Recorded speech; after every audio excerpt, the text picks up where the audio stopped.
Good morning, and thank you for that short introduction. I really enjoyed the animation there, and I think that for me really captures some of what we're about here at Made Cymru from the University of Wales Trinity St David. For those that aren't aware, the University of Wales Trinity St David is predominantly based a couple of campuses in South Wales, but we're running a programme that's delivered Pan Wales, all using technology to deliver Pan Wales learning online on a Friday afternoon, based on our heritage and our track record in delivering real industrial collaboration and industrial activity with our students working in industry. So thank you for taking the time to join us for this session on boosting the Welsh economy and the power that the academic and industrial collaboration can bring. My colleague, Richard Morgan, will just briefly introduce the industrial engagement activities we have at University of Wales Trinity St David, before I come back to give a bit of an introduction to our Industry 4.0 programme. And then I'm joined by my colleague also, Alan Mumby, talking about our innovation management programme. Again, programmes that we deliver online using technology to Pan Wales. So then we got a short summary at the end and plenty of time for questions and answers. We're hoping that lots of what we share this morning in this short session will prompt lots of questions. So we have a significant Q&A session at the end. So I'd like to hand over to my colleague, Richard Morgan, and he will pick up and give you a bit of an introduction to our industrial engagement activities at UWTSD.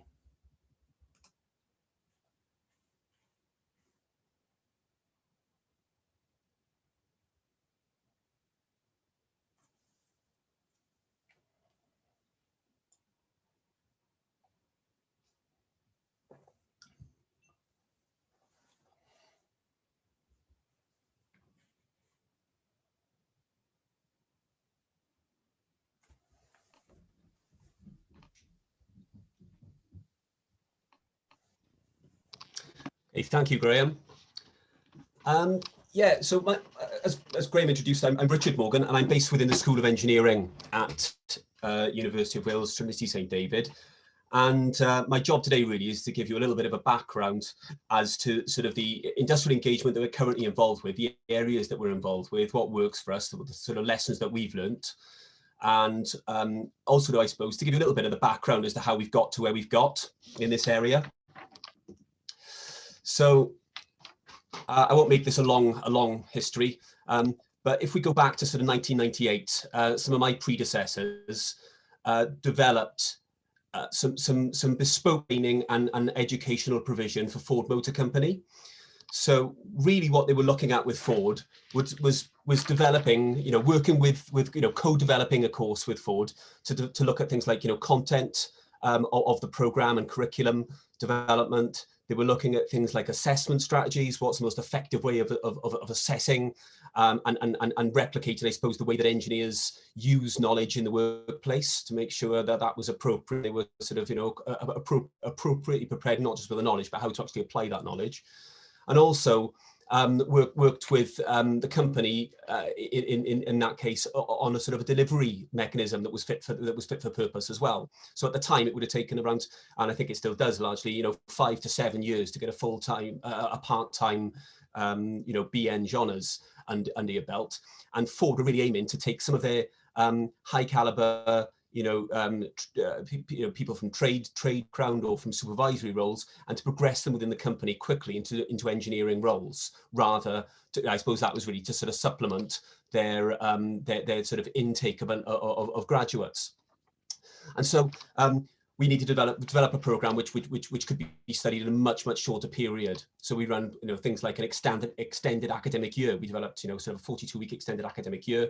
The provision was really, Ford had a big input in terms of the actual provision, what we covered, and also how that was assessed. So if we fast track through to 2021, so we to 23 years has elapsed, and what have we been doing in the interim? Well, the university itself, or the institute itself, has morphed from sort of Swansea Institute of Higher Education to Swansea Metropolitan, and through mergers into University of Wales Trinity St David. But the programme and provision itself has also developed. So what we've continued to do is work with industry in South Wales, and have continued to work with a number of organisations to develop our curriculum, develop our provision. The portfolio is expanded into 5 separate programmes, and we continue to work with these individuals. We run basically programmes which run on a Friday afternoon and evening from 1 o'clock till 7 o'clock, because that's sort of less disruptive to many engineering operations and production schedules. So we work with a wide range of organisations, and that really facilitates this open dialogue, that we've got an ongoing open dialogue. I mean, having an industrial liaison group, as many universities will, we do have that, but it's almost, you know, I think we get a lot more interaction through these sort of ongoing discussions around students and around the programs that we offer and their engagement with those programs. So it's a really sort of interactive process.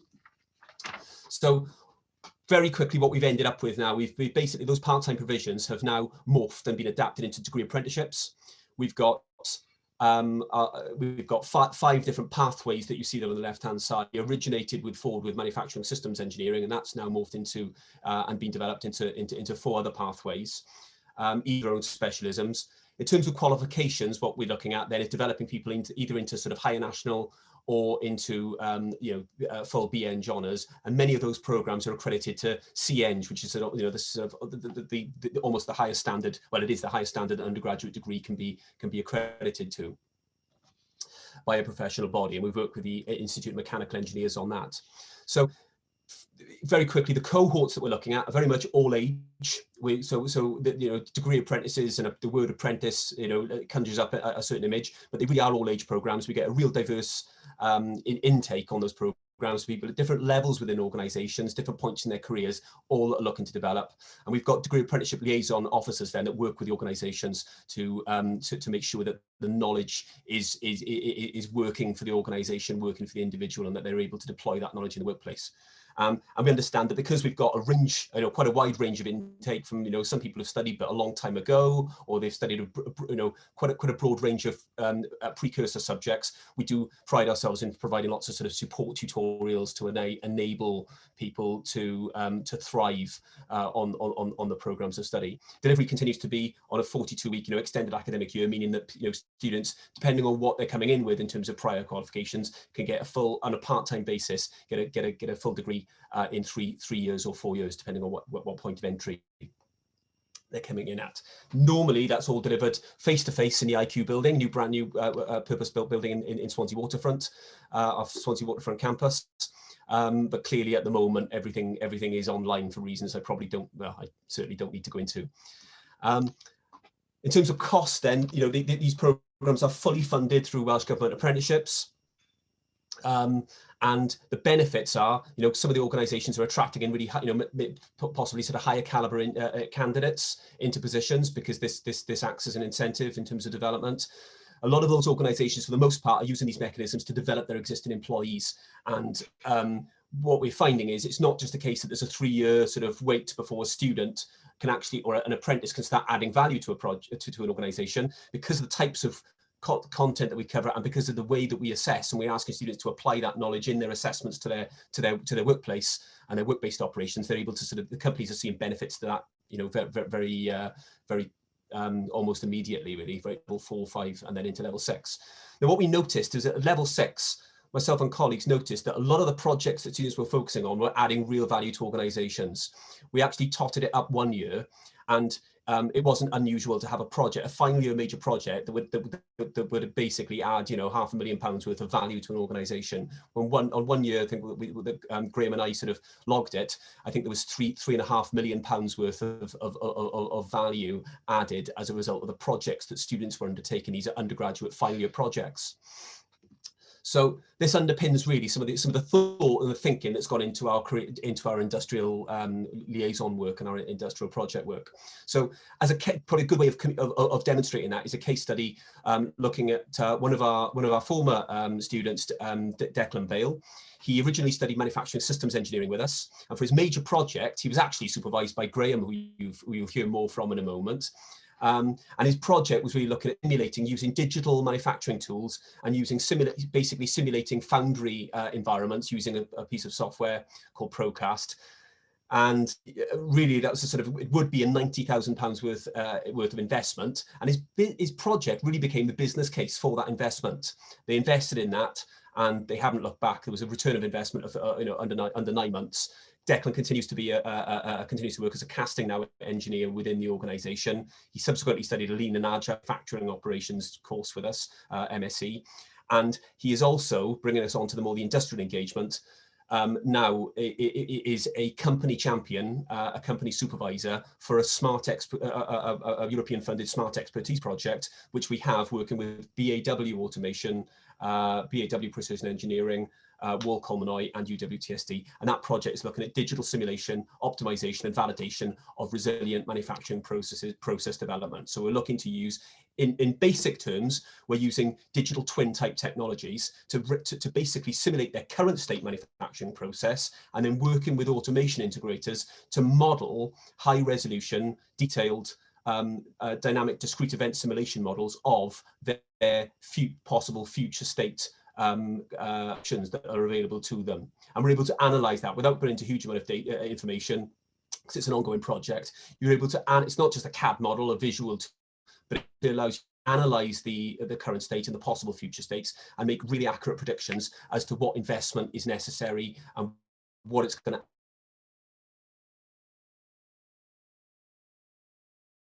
do. So, we can look at things like, for operators in a given situation, you can look at work time, we can look at how much time they spend waiting for the machine to finish its cycle, how much time the machine is waiting for them to be ready to load components, and so on and so forth. So that's an ongoing project at the moment, and I suppose it illustrates the sort of development and the long-term relationships that we like to develop with organizations.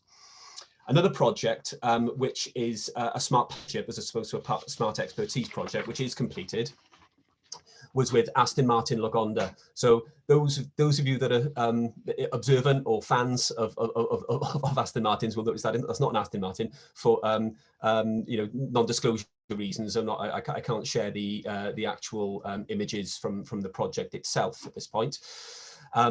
But basically, the Smart Partnership really saw the University of Wales and Aston Martin collaborating on a 12-month initiative. And this involved the university looking at a project that focused on increasing the capacity and capability within the business. And in that particular case, we were looking at sort of basically improving the bonding process, the bonded structures of the vehicle, the chassis structures of the vehicle, and improving the processes.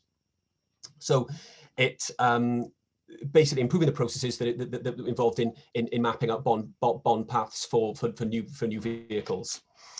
And the project saw us appoint 2 research associates to work on the project, one in manufacturing, one in design. And in terms of the headline outcomes of that, the project really did exceed expectations. Aston Martin benefited from a yearly saving of over £500,000, and they streamlined a process which had previously taken them 3 months down to taking only 30 minutes using some of these sort of advanced digital tools. And whilst the benefits to the organisation were fairly obvious and apparent, both to them and us, the university itself also benefited. And this comes on to another key theme, I think, with effective industrial engagement, is it's got to benefit all parties.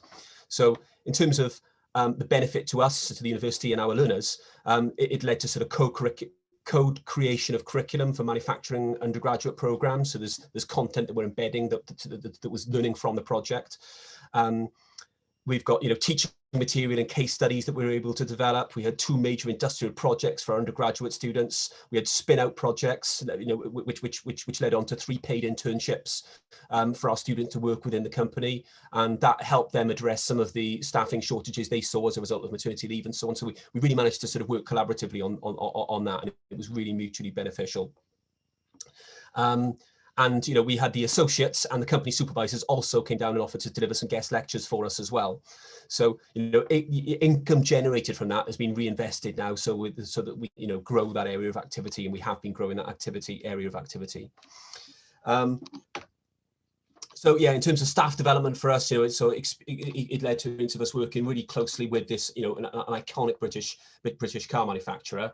As a result of the project, there was roughly £9,000 worth of technical training, which we're able to benefit from, development of knowledge that was then shared with other programs, other cohorts and students and other learners and other programs. So, you know, it really ended up being a really mutually beneficial activity, and offered both the company and the university, you know, huge benefits in a number of different areas. But largely focusing, as I say, on looking at the bonding process and optimizing, modeling and optimizing the bonding process, and looking at where automation was being used and how we could accelerate that process of deploying robotic application of adhesive to the body structures of the vehicles. So in summary, I've just summarised here some key points, if you like, that we picked up from the industrial engagement activity that we're involved with, and what's proved to be effective for us. So the first point really is that whatever project that you're considering working with the university on, you know, our advice would certainly be make sure that challenge is industry driven, and make sure that you're not finding projects to fit, you know, finding areas of activity to fit projects instead of the other way around. We've really got to start with what the actual challenge is. It may sound like common sense, but quite often projects don't actually start there. So the industry, the project can't be something that, you know, we want to do or we've got interest in, and we're looking for companies to do that work in. I mean, it could work, but it doesn't tend to for us. What we really need to do is go in and really understand and work with the organisation to understand what the real root causes of the issues are. We need to find then a funding mechanism to fit the challenge, not the other way around. So our advice would be, don't look for, you know, don't start looking at funding options first and then try and find projects which might be appropriate for them.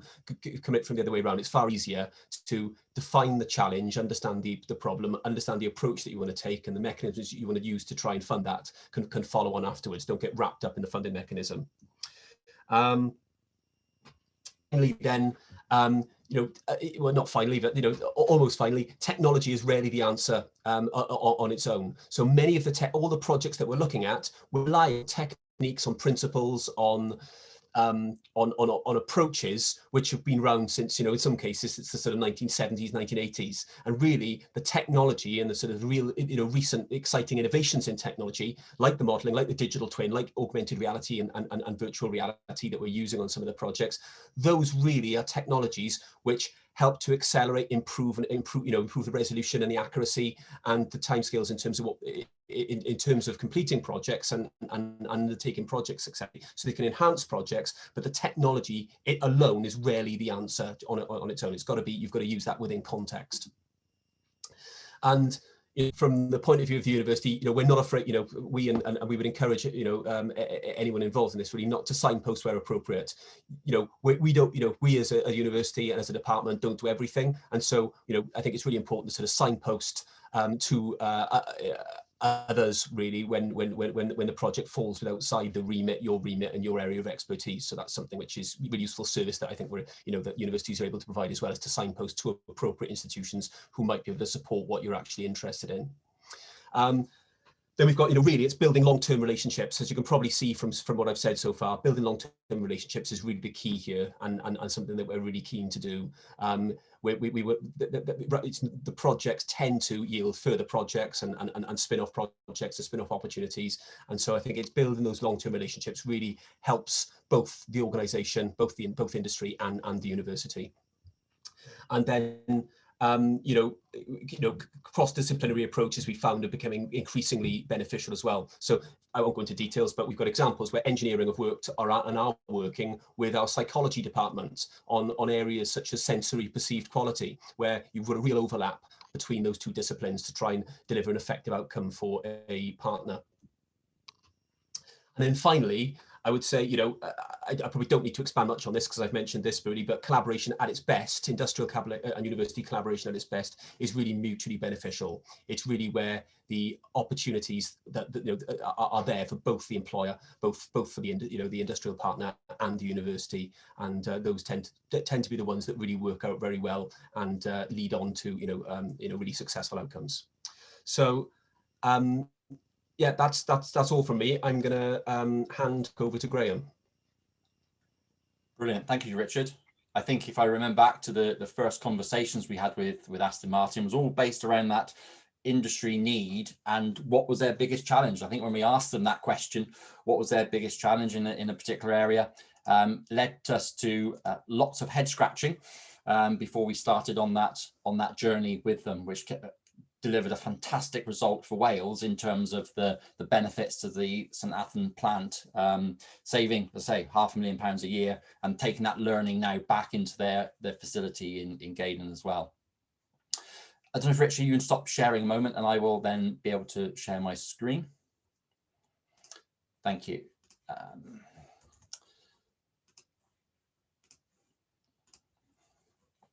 So I want to pick up on a little bit of what Richard said in terms of that industry need, and that's what really drives everything that we do at UWTSD.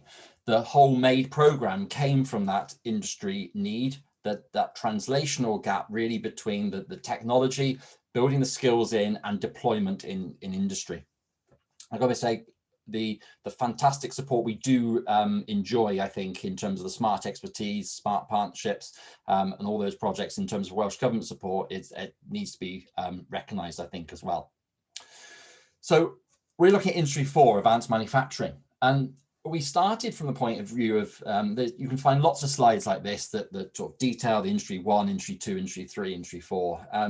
And personally, I find it a little bit almost frustrating in some ways that we've called it the fourth industrial revolution, but we're actually already just starting it. And I think if we go back to the first industrial revolution, I'm pretty sure James Watt wouldn't have explained it or introduced his steam engine as the first industrial revolution. It was only afterwards we called it, identified it as that. And also, I think in terms of technology deployment, there's a lag. If you look at when James Watt invented the steam engine versus when the real heart of the industrial revolution, first industrial revolution actually happened, there's about an 80-year lag. What I think we can't afford is that lag in terms of the new technologies that are coming through at the moment. And what we realized was that digital agenda will drive companies to come down to automation, to robotics, etc. But for us, we need to understand where the skills align with that and how that delivers economic benefit for the organization. And something Richard mentioned was around the skills and technology helping us and coming back to those foundational skills that we've covered previously and looked at. If we look at the Toyota production system, one thing I really like about the Toyota production system is its focus on developing people who then go on to develop processes and use technology and deploy it, etc., etc. So what we're trying to achieve in this MADE program is giving postgraduate students the opportunity to study at postgraduate level, but also giving them the skills, because today we've got a plethora of technologies available to us. So I'll talk a little bit about the augmented reality work we're doing, but I'm pretty sure in 5 years' time, there'll be some more underpinning technologies that we haven't even discovered yet that we'll be deploying. And it's ensuring that the students that study the program have the skills to assimilate that technology, understand where the economic impact will be for their businesses, and then move forward with it. And one of the things I really like about the whole Toyota production system as well is that focus and respect for people, because we want to take people with us on this journey. We hear lots about how automation is going to take our jobs and technology is going to take our jobs. Well, actually, we can use it for a positive way to actually improve our lives as well. And I think if we even go back to the first industrial revolution, that whole thing about mechanization and automation is going to take our job, that was a thing then as well. So it's not as if it's changed recently, it's still there and it's still a thing we need to understand. And I really like some of what Deming talks about in terms of how his 14 management points, for example, split the difference between education and training. And so that knowledge and understanding is where we see the MADE program really fitting, and deploying that knowledge and understanding on the shop floor, on areas of activity in the businesses that you're already doing today. We've got lots of examples of where we're using animation in our teaching and learning, for example. We're particularly really privileged in some ways to have one of our colleagues, Glyn, who works on a lot of animations for our teaching and learning. We're delivering this program online, Pan Wales Online, so we're always in front of the computer screens and cameras, etc. And these animations help us articulate some of the knowledge and some of the learning that we want to get across. And for us, Lean and those Six Sigma technology, Six Sigma disciplines and lean thinking, it's not about zero inventory, it's about appropriate inventory. And for me, it's this sea of inventory, and the sea of inventory masks our potential 8 wastes, our transportation, inventory, motion, waiting, over processing, overproduction, etc. Most importantly, I think the 8th waste, skills. We've got the skills in the workplace today. I think PricewaterhouseCoopers did a survey and looking at the workforce of 2030. The workforce, 70% of that workforce in 2030 is already there. It's already in the workplace. So whilst our full-time programs in the university can really help and we drive the curriculums forward with the industrial engagement, they will have an impact, and only 30% of them will actually be in the workforce in 2030. The other part of the workforce is already there, already made up of people that are already there. So how do we upskill those people to understand the technologies and the potential of the technologies? So that's what this program really does do.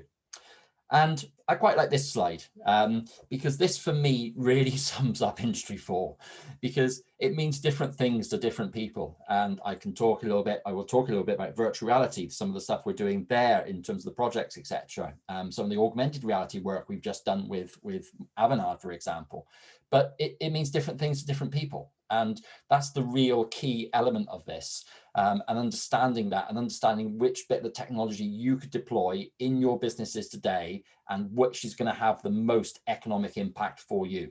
At the end of the day, we keep hearing about the productivity puzzle. I think it's more about competitiveness as well as productivity, but how are we going to close that productivity gap with our main competitors? So on the program, Industry 4 program, we talk and we deliver lots around additive manufacturing, for example. How can we use 3D scanning, those advanced additive manufacturing technologies that are really developing from veterinary medical applications right through to process and deployment on process and production lines. I think a lot of work has obviously been done around product development using additive manufacturing, but also there's lots we can do around process development using the additive manufacturing technologies.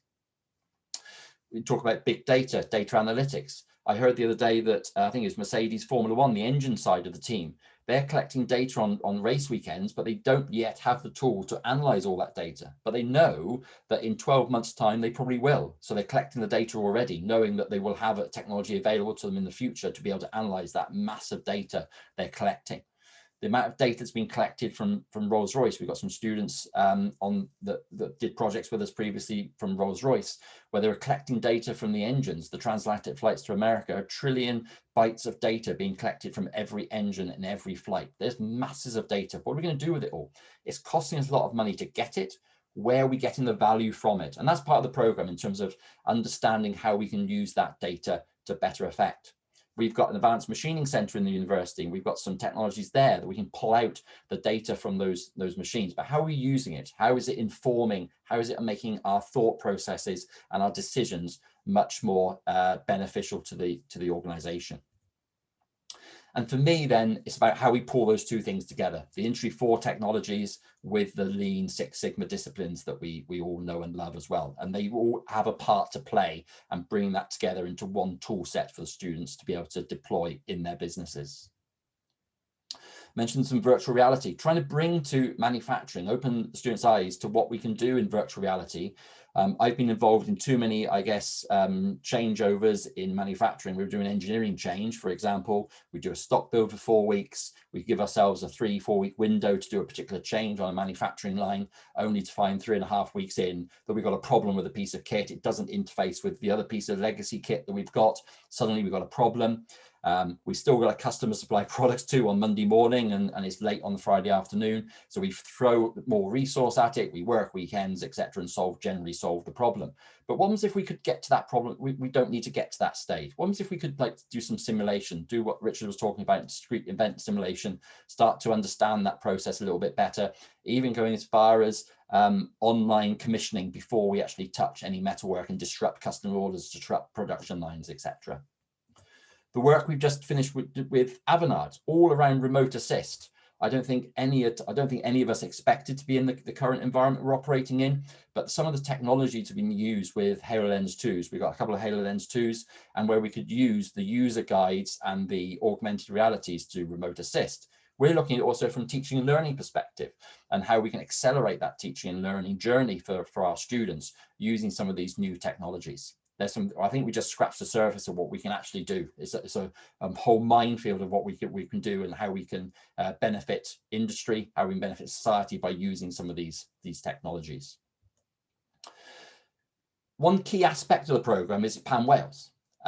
So we're very concentrated out in West Wales there, but we've got students now all over Wales that are working together on these programmes. And that's really important, both for the upskilling for advanced manufacturing programme, which I'm talking about here, but also the innovation programme that Alan's going to talk about in a few slides' time. Both programmes are a really flexible way to learn while you work. It's all on a Friday afternoon. We've taken all our learning from what Richard was talking about, the Friday afternoon delivery, and put that into an online program. So Friday afternoons, the students all join us online at 1 o'clock, right through to 5 o'clock. It means then that students can balance their work lives, their personal lives, their family lives, etc. One student was in Tokyo for a business trip, obviously BC, before COVID. And he dialed in from his hotel in Tokyo at 9 o'clock on Friday night and joined the lecture at 1 o'clock in UK time. So a really flexible way that we can deliver that online Friday afternoon learning. The other point is around access as well, in terms of start points. If you come to traditional university courses, generally start around September, October time. So if a business was to come to us and say, look, we've got a couple of people here really interested in the master's program, in November, we'd say, great, come back next October. That doesn't help anybody. It doesn't help the student, doesn't help the business, it doesn't help us really. So we've got 3 entry points, February, June, and October. And that means we can have real hop on, hop off learning opportunities. We understand that the work life can be quite challenging at times, particularly at times like this. So students can hop off and then can focus on their work life, and then come back and then pick up another module, another chunk of learning as they go. And a real strength of the program now is opportunities for collaborative projects within the cohorts. We've got students, let's say, up in North Wales, in Mid Wales and South Wales, and suddenly there's conversations happening around collaborative projects within those businesses as well. And it also, I think Wales is quite a small place, but we tend not to know what's going on around the corner sometimes. And that's opening up of those dialogues and those communication channels is really important and really beneficial. And importantly for this program, it gives you a lifelong network of manufacturing and innovation professionals. Suddenly, if you're grappling with a manufacturing problem or innovation challenge or something, you've got a network that you can call upon. I studied a part-time MBA. I still speak to my colleagues that are on that program. It's a network that I rely on. So in terms of the programs themselves, it's an investment in skills and technology. Which comes first, the skills or the technology? We think both at the same time. So that lean thinking integrated with the technology, and all the assignments that are for all the programs, and we can share some more of the details afterwards, but all of the assignments are all focused on authentic economic benefit for the organizations and the students, obviously. So we do the level 5, we do a continuous improvement with Industry 4. This is really around that DMAIC Six Sigma structure and disciplines plus a group project. And the idea is then we have tutorials for those projects in between the lectures, for example. And then for advanced manufacturing, we're looking at the introduction of Industry 4. How can we, what are the scope of the opportunity? What is the art of the possible in terms of some of the Industry 4 technologies? And then we hone it down a little bit into a couple of modules around design for Industry 4, design for advanced manufacturing. How do we design for automated disassembly? How do we design for automated assembly in itself? So there is the option then, you can study a couple of modules, the level 7 master's modules, or you can go on to a full MSc as well in any of these disciplines. What I would say in sort of concluding is that you start with a compelling issue. Coming back to that industry-driven need, what is particularly on the level 5, we're already seeing projects ranging from £28,000 of benefit up to £240,000 worth of benefit. There's compelling issues that the companies want students to work on and solve issues for that organisation. We focus on people, process, and technology readiness. How quickly can we deploy that technology? So we can deploy, look at something on a Friday afternoon, and a couple of times the students have already said, look, I've already taken that back into my workplace that following week to see how we could use that particular technology. And as I say, measurable impact. For me, this this slide is phenomenal. This cohort's been, we've been teaching them since September last year, and we're just going through the measure phase of the project, and already we're identifying somewhere near probably £750,000 to £1 million worth of economic benefits for Welsh industry. And finally, for me, if we come back to that thing about competitiveness, productivity, quality improvements, etc., if we start to map them over time, where does this all fit? For me, the continuous improvement is the 1% marginal gains. How do we start to pick up and improve on what we're currently doing? There's always opportunities. So to talk about it as a necessity. It's their necessity that drives them every single day, that continuous improvement, the 1% marginal gains that the likes of Dave Brailsford talks about. And then there's the innovation leaps, going from cathode ray tube TVs to flat screens, for example. There's massive leaps we can make using the innovation skills that we can develop through different aspects of innovation that Alan's going to talk about. And then it comes back to, yet again, more continuous improvement. So that for me is a cycle, how continuous improvement works with our continuous improvement industry 4, and then the innovations work with the smart manufacturing, or the business improvement with innovation management, for example. So it all starts to hang together in a really nice way around the focus around the technology. So I'd like to hand over to Alan now, who's going to talk a lot more about innovation management. Thank you, Alan. Thank you, Graham.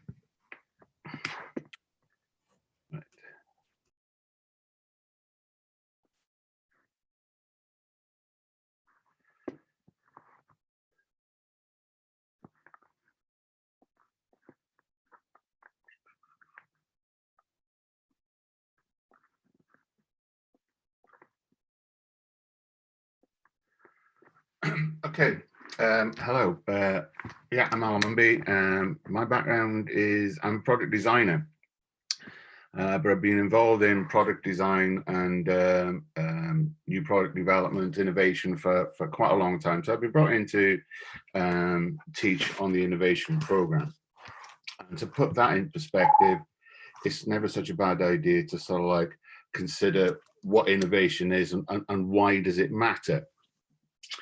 And it's become a bit of a problematical word in lots of ways. A few years back, maybe about 10, 15 years ago, the big word, the buzzword of the time was brand. Everything was on brand, brand asset, brand value, etc., etc. And then the world cottoned on to the word that is innovation, and it's been used on nearly every website, every publication that you look at. They talk about the development of new products, and it's driven by innovation. If you've got a problem that you're going to encounter, then let's look at how we can innovate ourselves around this. And to some extent, I want to take that word back from those people who are misusing the word and stop using it as a slogan, and because that's pretty meaningless. So what I wanted to get down to immediately is, you know, actually what is innovation and what's its part in our lives. Innovation, keeping it simple, is just creating a value from ideas. That is it. It's an extremely simple thing to do. So ideas are 10 a penny in lots of ways, but creating a value from those ideas is the important thing that we need to be looking at within industry. So whether that's for commercial change or advantage within a company or a sector, or possibly creating social and cultural changes through innovation, which also have an impact on business. So in its simplest terms, creating a value from ideas. If we start looking at examples of that, so we can sort of like home in a little bit, then there's no reason why we shouldn't just look at something as simple as smartphones. Had a huge impact on society, whilst at the same time making an awful lot of money for an awful lot of businesses. I think the year before last, 150 billion units were being made per annum, a value of £40 billion. What has the smartphone done? Well, it's made us a bit of a junkie for it, to be quite honest with you. How many of us leave the house in the morning, drive 5 miles down the road, realize we've left our smartphone behind, and we'll turn around and go to pick that up, because we tend to look at it as our umbilical cord to the rest of the world. Without that, we're a less of a person almost. It's getting a little slightly bizarre, but there is a truth in that it's had a huge effect on society. But has it had any more effect than things that have gone previous? You know, if we go back to the 1450s and the advent of printing, it was exactly the same thing. It was this ability to trigger our advancements in communication. Prior to the printing press, we were reliant on the scribe to write something, and you couldn't write it without it being ornate. So a quick note to the supplier of apples to the abbey would take forever. So we're now looking at this time in 1450 that you could actually communicate with the rest of the world. It brought advantages. It took us away from Latin and introduced us more to our own language of Welsh and English. So innovation in that respect isn't new. If we look at airplanes today, the fact that we take such advantage of it, and it's just become the norm in our lives, whereby we could phone Donald Trump up this morning, ask him, you know, if it's okay to pop in for a cup of tea and a bun this afternoon, get on a plane, and because of time differences, we could be in Florida later on today and be eating a cup of tea, having a cup of tea and a bun with Donald Trump. So, you know, is that an advantage? I don't know, but the point being, innovation is changing how we look at things and how we do things. The Wright brothers basically did what they did, which was to transform their ideas into something they knew had a value. What they did, they didn't just do for the sake of putting something up into the sky. They recognized that what they were starting, what they were part of, was going to make a huge difference to how society moved forward and how they as a business of engineers could move forward. They weren't the first to play with this idea. Remember, you know, Leonardo da Vinci in the 1480s, George Cayley, Gustav Whitehead and Samuel Langley, they all contributed to where we went with this idea of putting a man in an airplane and sending him off the ground. Interesting little snippet from the New York Times, another attempt to solve the aerial navigational problems. So, you know, it was its time. It was the smartphone generation. Innovation today is, you could say, extremely critically changing our lives in a big way. The innovation within pharmaceuticals is likely to be making the difference whether people are going to live or die in the next year or two with COVID. Whether we can come back to normality is going to be absolutely dependent on the innovation that lies within the pharmaceutical industry, which has, in fairness, a great track record in innovation. Cars are cars. You know, it's kind of interesting to look at you know, the Model T and what that meant when it was designed and built. It was a car for any man to afford. And we're at a different stage now where we're looking at Tesla with its electric cars. Is it some kind of radical innovation going on here, or is it just an incremental innovation? Well, it is innovation. It's changing. It's something new. It's something different. You could argue the fact that it's still a car that moves from A to B with four wheels, one in each corner. But there has been a lot of innovation that would be hard to deny in the automotive industry and how it's moving itself forward. Look at things such as banking. In 1609, there was the first exchange bank of Amsterdam. So it was the very first purpose-built building to exchange money in 1609. In Llandovery, not that long later, in Llandovery in 1799, in this old pub, was the headquarters of Aberystwyth and Tregaron Bank, which introduced the first and only £2 note. How amazing is that? To today's internet banking, going back to this smartphone idea, where everything we can do now, we can do via internet banking. And the innovations that have come forward with that have been stupendous. You can argue the fact that it's killing the high street in lots of ways, but maybe there's innovation there needs to be considered. And we move on to other considerations that are being used within this same idea, which is things like M-Pesa, which was a joint development between Vodafone Kenya and UK government of international development. It was a way of how can we move money around using a mobile phone. So they're using the idea of transferring mobile credits, basically. And today it's half the domestic gross national product of Kenya actually runs via this platform. All innovations, all leading to something within Kenya's sake, which is very much an agricultural society. Yeah, we can still transfer money there. So what is innovation? Innovation is the management of the activities involved in the process of idea generation, as Trott so eloquently put. So it's everything and anything from the first ideas through to the manufacturing, processing, outputs. And it matters to us. It matters to how we move forward.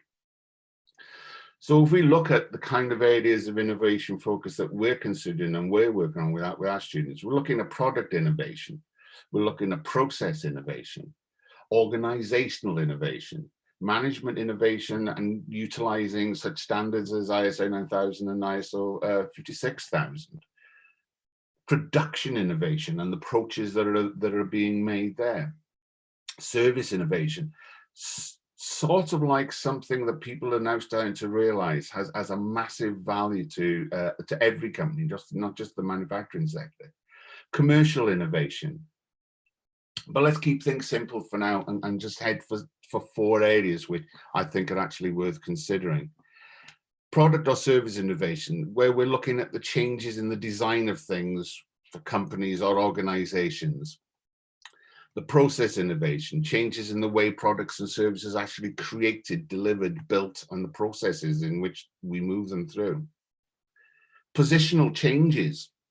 Quite often you'll see companies change their position by just being innovative and doing things very, very differently.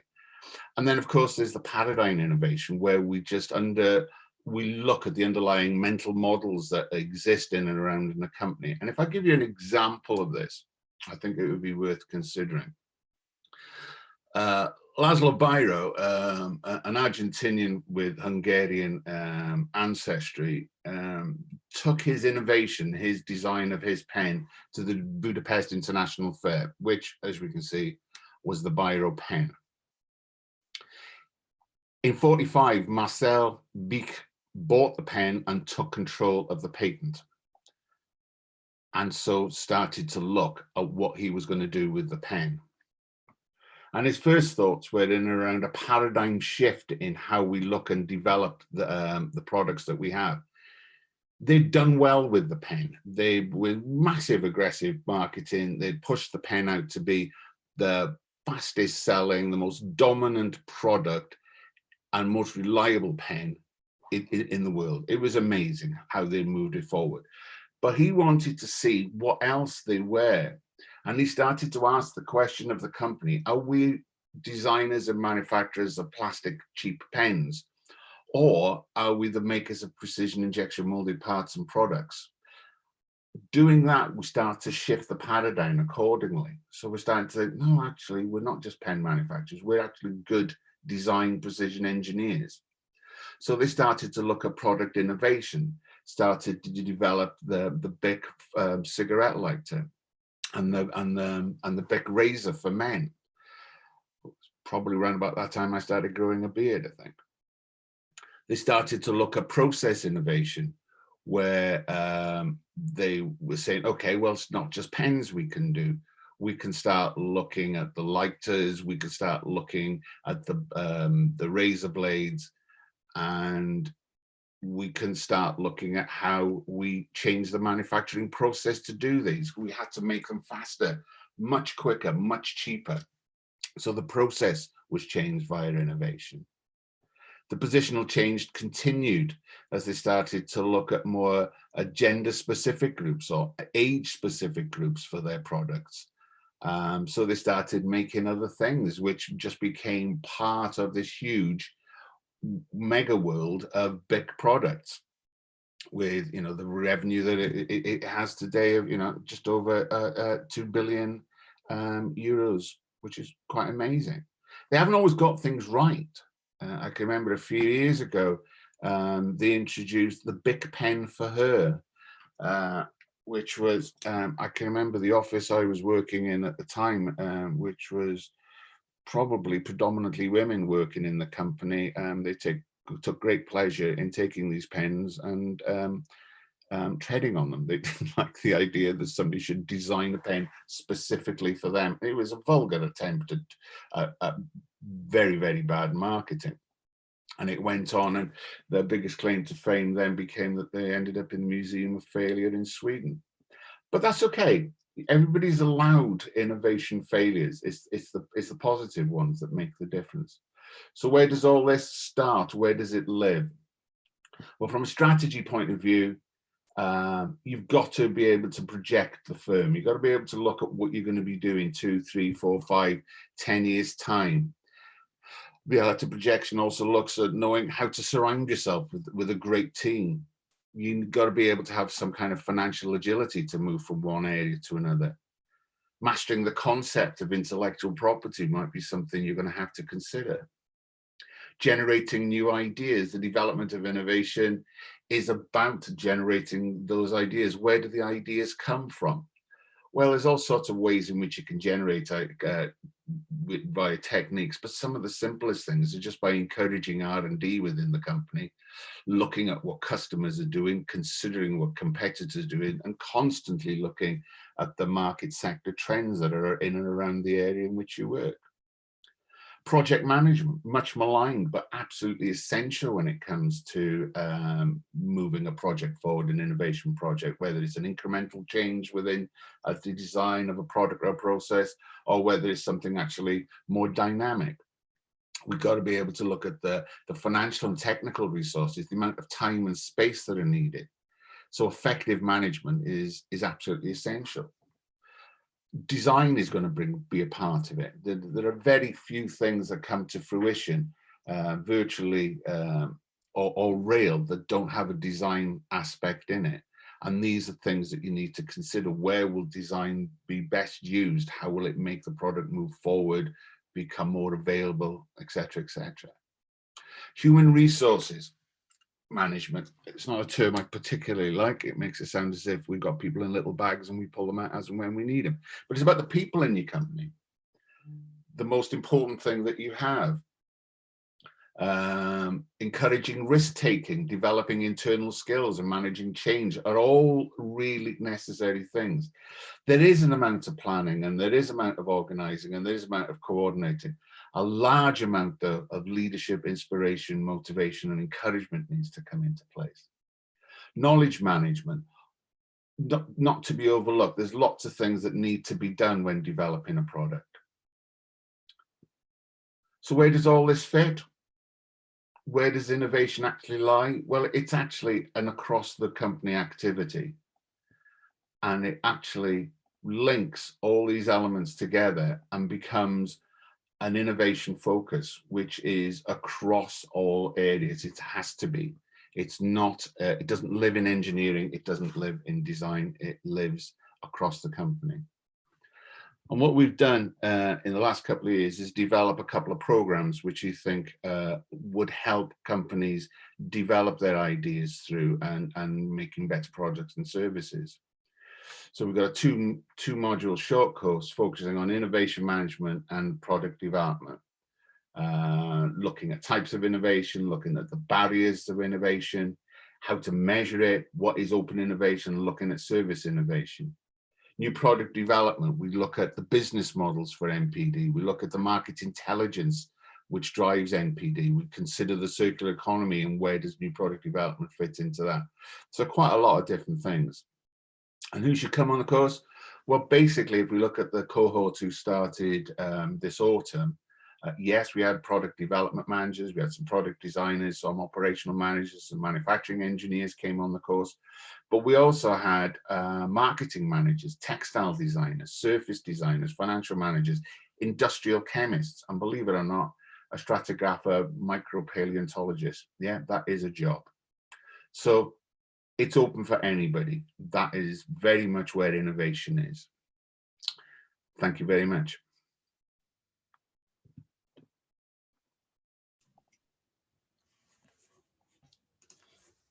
Brilliant. Thanks, Alan.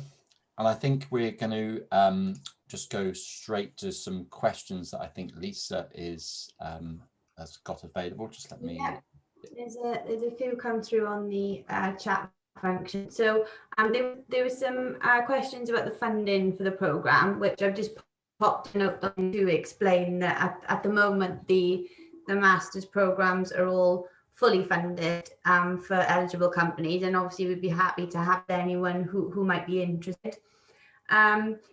There's some questions around the limit to how many employees can sign up. So correct me if I'm wrong, team, but no limit. You can sign up as many people as appropriate. Do you want to just pick up on entry qualifications, Graham, for the programs, and the overlap between the Industry 4 and innovation courses? Yeah, sure. So on entry requirements, we've got a track record really in terms of this industrial participants, part-time students studying, etc. So the bottom line is that people will need a level 3 qualification. That always prompts the next question in terms of, well, what's a level 3 qualification? It's mainly AS levels, A levels, etc.